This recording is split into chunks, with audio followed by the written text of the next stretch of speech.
Alô, amigos, nosso fraterno abraço a todos os que estão ou que irão assistir o nosso vídeo de hoje, esperando encontrá-los todos com muita paz em seus corações, envolvidos por energias salutares, energias luminosas, que levem cada vez mais motivação para buscarmos Jesus, para que Ele realmente possa estar em nossa vida como nosso modelo e guia, conforme nos asseveram lá os Espíritos de luz em O Livro dos Espíritos. Nesta gravação, neste vídeo, nós vamos conversar um pouco, vamos falar um pouco sobre a parábola do filho pródigo. É uma parábola bastante conhecida, né? Mas sempre há o que refletir, né? Essa parábola está no Evangelho de Lucas, no capítulo 15, nos versículos 15 a 32. É bastante longa. Mas então, nós vamos verificar o que nós temos aqui de importante, né? Aliás, tudo em Jesus é importante, mas só que Jesus está sempre usando meios horizontais, meios materiais, para poder deixar a sua mensagem. Ele estava entre nós, ele estava aqui nessa dimensão em que, para que nós nos comuniquemos, precisamos usar palavras, precisamos nos valer de figuras de linguagem, precisamos nos valer, enfim, de situações, de circunstâncias geográficas, topográficas, tudo faz parte do nosso processo de comunicação. Né? E é isso que nós temos que ver, que Jesus se valeu desses meios para deixar para nós uma mensagem. Então, não é muito aquele aspecto histórico que está sendo importante, porque, na verdade, esses aspectos históricos, geográficos ou topográficos, são, na verdade, meios, né, para que Jesus pudesse deixar a sua mensagem, a essência da sua mensagem. Então, eu gosto de diferenciar entre o existencial e o essencial. Os aspectos históricos, como eu disse aqui, topográficos, geográficos, né, culturais, eles são situações, estão representando situações existenciais. Todos esses aspectos existenciais são meios. Meios para quê? Para que a gente possa alcançar o essencial. E o que é o essencial? É aquilo que está por trás do existencial. Né? Se ele usa uma descida, uma topografia de descida ou de subida, nós precisamos ver o que está por detrás, porque aquela descida ou aquela subida é algo existencial, mas ele usou para que a gente pudesse encontrar a essência, né? O aspecto essencial. Então aqui, e até ele já coloca de uma forma que ele coloca como parábola muitas dessas passagens, muito de suas falas, e como nós sabemos, a parábola não é algo que existiu. Ela é uma historieta fictícia para que possa realmente deixar uma mensagem para o espírito. Né? Isso é importante. Então, a parábola do filho pródigo, o que está acontecendo?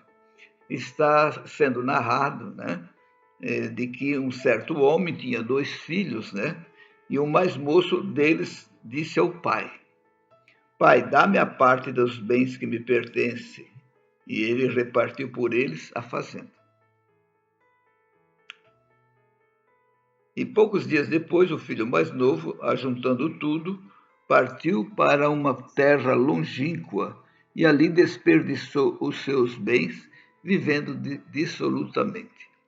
Essa terra longínqua, como eu falei há pouco, é, na verdade, uma figura de linguagem para que ele pudesse deixar uma mensagem. Essa terra longínqua representam algo dentro de nós mesmos, né? Uma terra longínqua, ou seja, que estamos distantes das leis de Deus. Então, é algo bem subjetivo, é algo que está dentro de cada um de nós, né?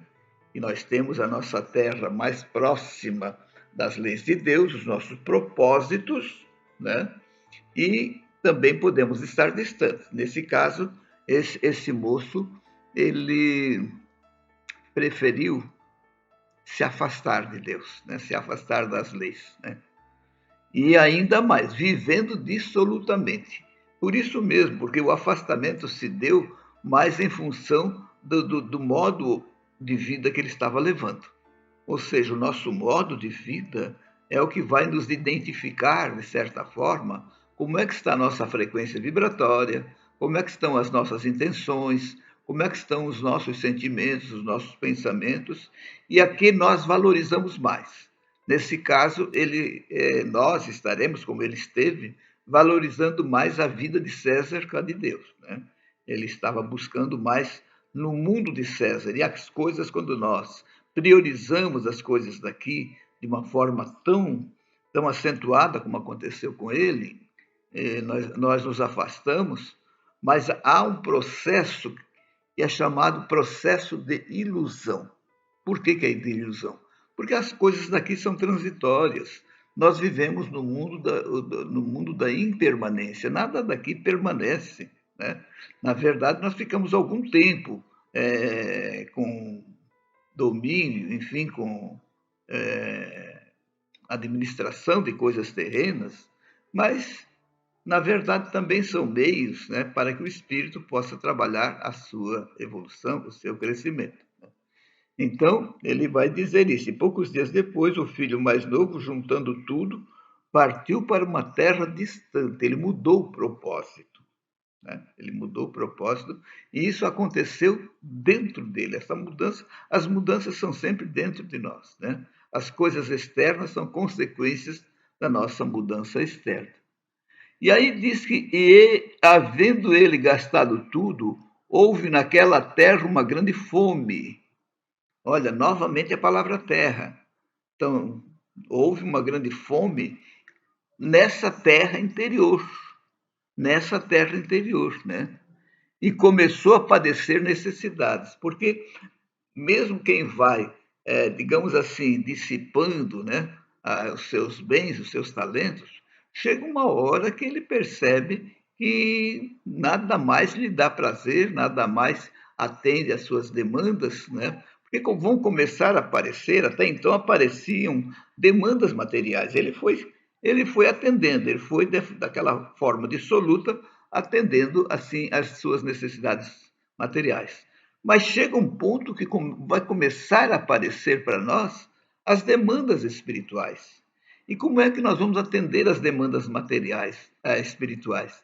As nossas demandas materiais, espirituais, desculpe, as nossas demandas espirituais, nós temos que atender através de processos interiores, né? De mudanças, né? Então, isso é muito importante, né? E foi aí que chegou um dos cidadãos daquela terra, ou seja, alguém que pensava como ele, também estava vivendo num processo ilusório, num processo de valorizando a impermanência, né? Então, esse mandou para os seus campos apacentar porcos, porque ele apresentou a necessidade dele, a demanda espiritual dele. Mas como ele também pensava como ele, como ele diz aqui na mensagem, como ele estava também naquela terra, também na terra ilusória, o que ele fez? Bom, eu vou mandar ele apacentar porcos que talvez atenda às suas demandas, mas não era isso, né? Então, ele desejava encher o seu estômago com as bolotas que os porcos comiam e ninguém lhes dava. Esse ninguém lhes dava é significativo. Por quê? Porque as demandas espirituais não podem vir de alguém para nós. É nós que temos que suprir essas demandas, atender essas necessidades. Nós podemos apoiar o nosso próximo? Sim. Nós podemos dar assim, auxílio, né? Sermos solidários? Não tem dúvida. Mas a receptividade tem que vir dele. As mudanças têm que ser internas. Até podemos nos basear nas orientações que alguém nos dá, mas não adianta só alguém orientar e nós não executarmos, né? Então, as demandas, repito, as demandas espirituais, elas podem ser supridas somente por nós. Ah, mas e Deus não supre os espíritos? Deus e os espíritos, Jesus, enfim, nos auxiliam, né, nesse suprimento, né? Mas só que nós temos que abrir as portas do coração. Nós temos que estar assim receptivos para que possamos realmente aproveitar aquela situação e atender às demandas que de fato nós precisamos, que são as espirituais, né? E aí então, e tornando em si, disse. Aí aqui nessa Bíblia está e tornando em si. Mas tem outras que têm uma expressão que eu prefiro, e caindo em si, né? Porque o cair em si é aquela hora, como a gente costuma dizer no linguajar comum, que a ficha cai, caiu a ficha, entendeu que estava numa espécie de moinho de ventos, né? Estava dando soco no ar, né? Ele cai em si, ele precisa sair daquela terra, ou seja, mudar o padrão mental, mudar o seu interior, mudar e fazer com que virtudes ativas e positivas possam estar adentrando esse terreno espiritual, né? Para que então realmente aquela demanda, aquela necessidade possa ser suprida. Então ele cai em si e começa a pensar, né? Quantos empregados de meu pai têm abundância de pão e eu aqui padeço de fome? Ou seja, tudo isso estava acontecendo dentro dele, né? Ele caiu em si e reconheceu, olha só, e reconheceu que nas proximidades da lei de Deus, que quanto mais nós estivermos cumprindo esses mandamentos, né? O amar a Deus, o amar ao próximo, o amar a si mesmo, e ter uma fé ativa, né? Laborativa, de trabalho, de ação, né? Colocando cada vez mais amor nesse trabalho, nessa ação, esse suprimento, né, para atender essa demanda começa a acontecer, né? Só que então ele vai passar por uma situação aqui que também nós chamamos bastante interessante. Primeiro ele reconhece, né? Primeiro ele reconhece que, né, os simples empregados, né, de Deus têm tudo, né? E esses empregados nós podemos entender todos os elementos do reino da natureza. Os que estão no mineral, no vegetal, no animal, eles têm o seu suprimento, porque não tem como eles se afastar da lei de Deus. Mas quando chega na humanização, nós recebemos o livre-arbítrio e podemos escolher caminhos menos produtivos, né? Isso, claro, é uma escolha nossa, é o uso do nosso livre-arbítrio. Mas, como ele diz, todos esses que estão próximos de Deus na sua casa, como que aqui está citando como empregados, mas na verdade somos nós outros que somos filhos de Deus, né? Todos eles têm o pão para poder se alimentar, né? E ele reconhece que ele já não é digno de ser chamado de filho. Faze-me com que um dos teus, como se fosse um dos teus empregados. Então ele começa a pensar num plano de como voltar, né? E então ele faz essa colocação, né? Porque ele vai dizer assim, ó, levantar-me-ei e irei ter com meu pai. Aqui, quando ele diz levantar-me-ei e irei para com meu pai, ele está apresentando um plano, um projeto. E isso é muito importante para a nossa reflexão, porque nós muitas vezes fazemos planos, né? fazemos planos, puxa, de hoje em diante não vou fazer mais isso, não vou fazer mais aquilo. Isso é projeto.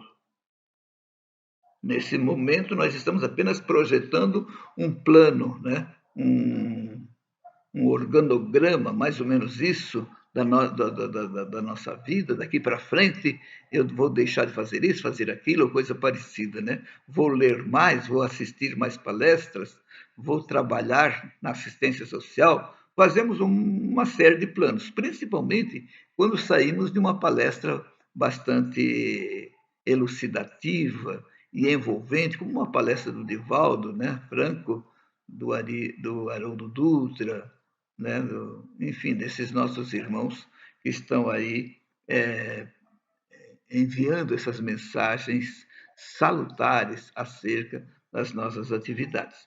Então, aqui ele diz que ele vai se levantar, levantar-me-ei, né? E aqui no versículo 20 ele já diz assim, ó, e levantando-se foi para seu pai. Então, se aqui no 18 ele vai dizer levantar-me-ei, no 20 ele já está dizendo e levantando-se, ou seja, ele começa a aplicar o projeto. O projeto não ficou só no papel, o projeto não ficou só na sua mente, só na sua vontade, só no querer. Aqui ele está aplicando aquilo que ele projetou, né? E levantando-se foi para seu pai, e quando estava ainda distante, longe, viu o seu pai e se moveu de íntima compaixão, né? Correndo, lançou-se-lhe ao pescoço e o beijou. Aqui está dando assim com essas palavras nossas, né? Que está aqui sendo usada pelo evangelista de uma forma figurada, né? Essa divindade correndo, né? Vindo ao nosso encontro. Na verdade é assim, quer dizer, na medida em que nós vamos nos propondo a aplicar o projeto, nós vamos recebendo a presença de Deus. Nós não estamos sozinhos na nossa transformação, não estamos solitos, né? Assim, nesse processo de transformação. Porque o grande objetivo das nossas encarnações, das nossas caminhadas, é exatamente a nossa transformação. Transformar o quê? Aquilo que não é muito bom em coisa boa. Cada um sabe de si, né? É só fazer um exame de consciência e nós vamos, né, como dizia Santo Agostinho, não deixe para fazer uma vez por semana, faça todos os dias. Como ele disse que ele fazia, né? Todos os dias fazer um exame de consciência, porque se a gente fizer todo dia, é fácil de lembrar daquele dia. Uma semana depois, a gente já não vai lembrar de tudo. Um mês depois, então, praticamente zero a nossa memória, né? Então, que a gente possa fazer esse exame de consciência todos os dias, né? À noite, ao ir deitar, né? Ao fazer a prece, ver como passar em revista o seu dia para ver como é que foi, se tem alguma coisa para corrigir, né? Se tem só coisas boas, vamos procurar alimentar as coisas boas. Mas as coisas menos boas, elas precisam ser corrigidas, né? Isso a gente sabe disso, e Jesus nos dá sempre forças para isso, como aqui na figura, mostrando a alegria divina na hora em que um filho seu se arrepende e retorna à casa paterna, a essa casa interior, essa casa do coração, né? Para que nós estejamos com essa casa limpa para poder receber Jesus, receber Deus, né? E assim por diante. E aí o filho é recebido pelo pai aqui, né? E como reconhecimento, né? Como reconhecimento dessa transformação, ele faz aqui uma referência a uma festa que os judeus faziam quando algum filho estava, de certa forma, fora do sistema deles, né? Uma espécie de exclusão ou de autoexclusão, quando retorna, ele precisa apresentar à sociedade e faz uma grande festa para apresentar, para que ele possa ser reincluído, né? Colocado de novo no círculo social. Né? Então, aqui Jesus se vale desse costume para fazer, dar um exemplo mais ou menos acerca de Deus. Aqui está mostrando a alegria desse pai em receber esse filho de volta e a alegria divina, né? A alegria divina, a festa divina, quando nós estamos reconhecendo as nossas falhas e retornando ao aprisco divino. Isso é muito importante. Né? E nós vamos verificar uma coisa muito, muito, muito interessante, é com o irmão mais velho, aquele que tinha ficado em casa, né, com o pai. Quando ele volta do campo, ele pergunta para os criados o que está acontecendo ali. Por quê? Porque ele escutou alegria, ele escutou nessa linguagem, né, simbólica, é como se estivesse escutando músicas, enfim, festas, né, coisas alegres. Essa alegria que aqui está sendo representada por uma festa material está mostrando-nos a alegria de Deus, a alegria divina que nós precisamos aprender a identificar em nós. Né? Cada vez que fazemos o bem, cada vez que praticamos o bem, os irmãos devem perceber que a gente sente algo diferente dentro de nós. Isso é a alegria divina, são as benesses celestiais que estão vindo para nos fortalecer, para nós continuarmos no bem. Aliás, o bem precisa ser o foco diário, cotidiano da nossa vida. Né? Isso é muito importante que a gente veja isso. Porém, esse filho mais velho, ele estava com Deus, mas ele não conhecia as alegrias de Deus. Que aqui está representado por esse pai. Né? Porque senão ele não perguntaria o que é isso. Né? Então, ele é convidado, aí então é explicado o que aconteceu, ele não gosta, né, do que o pai fez pelo filho. E o pai é muito claro, dizendo, tu sempre estivestes comigo, a ti não faltou nada, mas esse teu irmão estava perdido e foi achado. Aliás, esse filho mais velho, ele não se dignou de chamar de irmão. Se dignou de chamar esse teu filho, né? Ou seja, naquele momento, ele é convidado pelo pai para entrar naquelas alegrias, para se sensibilizar pela vinda daquele irmão. Ou seja, para nós hoje, é a alegria que nós temos que ter pelo êxito do nosso irmão. Né? Que a gente se sinta alegre, né? com as coisas boas que acontecem com o nosso próximo. Né? Então, isso é uma sensibilidade que nós precisamos desenvolver, né? Porque nós poderemos ter uma coisa que é chamada de lepra, né? De lepra, lepra da alma, né? Então, que nós possamos trabalhar, né, essa sensibilidade para podermos desenvolver uma outra coisa que é necessário, que é a empatia, né? Então, só que a gente sempre procura destacar os dois tipos de empatia. Nós temos a empatia discursiva e a empatia afetuosa. O que quer dizer empatia discursiva? É aquela que nós estamos prontos para nos colocar no lugar do outro, mas para fazer um discurso, em cujo discurso nós começamos a indicar as fraquezas deles, as falhas do nosso irmão, começamos enfim, a indicar, né, a registrar de uma forma até humilhante o que esse irmão está fazendo. Quantas vezes eu já te falei, você não escutou, e coisa parecida. Então, cada um tem o seu discurso, né? O seu discurso moralista, muitas vezes. Né? Mas, na verdade, o que é preciso é a empatia afetuosa, porque ela não precisa palavras. A empatia afetuosa é aquela, como fez nessa história, essa simbologia desse homem que correu para abraçar o seu filho. E em nenhum momento ele recriminou o filho.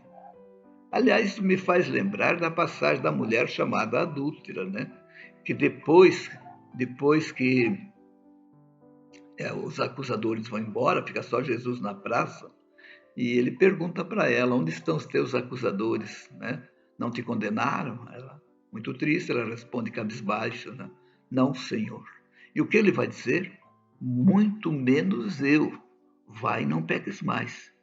Então, nesses momentos, meus amigos e meus irmãos, quando nós estamos diante de uma situação dessa, em que podemos pedir, como disse Jesus, vai, não peques mais, e a gente se desliga do passado dessa pessoa.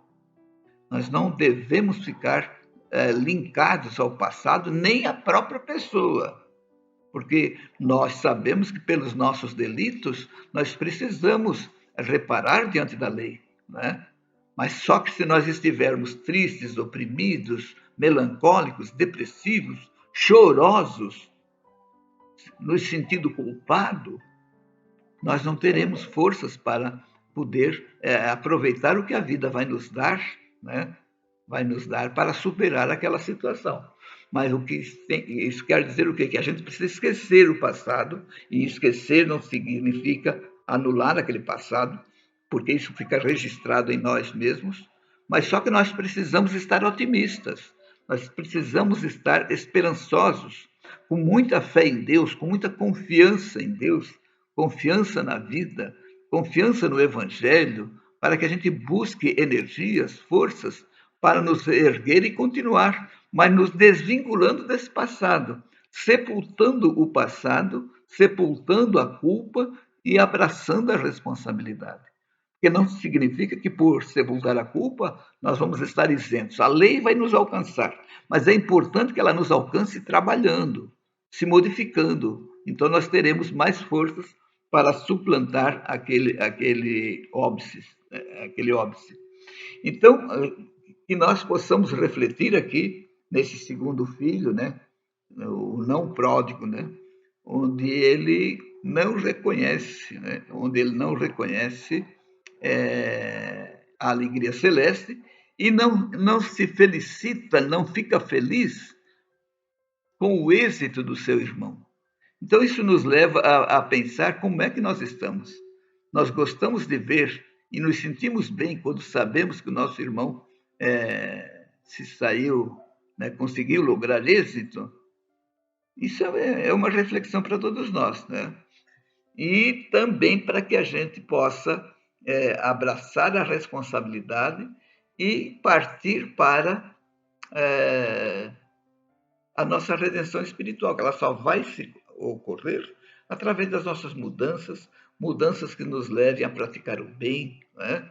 A estar prontos para perdoar, se for preciso, trabalhar as causas da necessidade do perdão, que é todo aquele orgulho que nós ainda temos, né?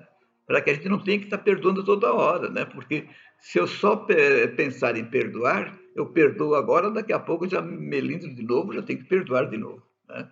Então, na verdade, o perdão é bastante divino, oportuno, mas é importante nós entendermos que precisamos perdoar cada vez em função desse bloco de gelo que nós temos dentro de nós e que o perdoar vai tirar só a pontinha do bloco, né? É igual o iceberg. O grande problema do iceberg não está naquilo que a gente vê, está naquilo que a gente não vê, que é o que está a parte submersa, né? Moralmente para nós é isso.